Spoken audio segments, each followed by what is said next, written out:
ఇవాల్టి రోజులలో చాలా మంది హీరో హీరోయిన్లు అందంగా కనిపించడానికి సర్జరీలు చేయించుకుని వారి అందాన్ని రెట్టింపు చేసుకుంటారు.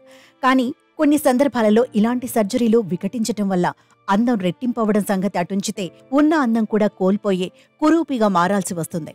అయితే కొన్ని సందర్భాలలో అందం కోసం చేసే సర్జరీలు మాత్రమే కాకుండా ఇతర సర్జరీలు కూడా వికటిస్తాయి. ఈ కారణంగా శరీర అవయవాలలో చాలా మార్పులు చోటు చేసుకుంటాయి. ఇటీవలి ఒక హీరోయిన్ కి ఇలాంటి పరిస్థితి ఎదురైంది. కన్నడ హీరోయిన్ స్వాతి సతీష్ ఇటీవలి రూట్ కెనాల్ థెరపీ చేయించుకోవడానికి ఓ ప్రైవేట్ డెంటల్ హాస్పిటల్లో చేరింది. ఆ ప్రైవేట్ హాస్పిటల్లో ఆమెకు వైద్యులు రూట్ కెనాల్ థెరపీ చేశారు.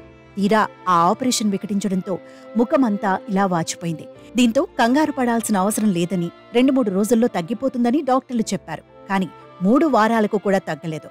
అంతేకాకుండా తీవ్రమైన నొప్పి కూడా ఉంది. ఇటీవలి సోషల్ మీడియా ద్వారా స్వాతి ఈ విషయాన్ని తెలియజేశారు. తన మొహం ఇలా పాడవటంతో బయటికి వెళ్లలేని పరిస్థితి ఏర్పడింది అంటూ ఆమె చెప్పుకొచ్చింది. అంతేకాకుండా మొహం ఇలా ఉబ్బి ఉండటంతో సినిమా అవకాశాలు కూడా కోల్పోయాను అంటూ ఆవిడ ఆవేదన వ్యక్తం చేశారు.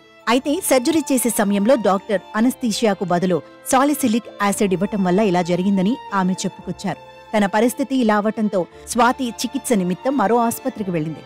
అప్పుడు ఆమెకు ఈ విషయం తెలిసినట్లు సమాచారం. ప్రస్తుతం చికిత్స తీసుకుంటున్న స్వాతి కోలుకున్నాక సదరు డాక్టర్పై కేసు వేయనున్నట్లు సమాచారం. కాబట్టి దంత చికిత్సల విషయంలో జాగ్రత్త.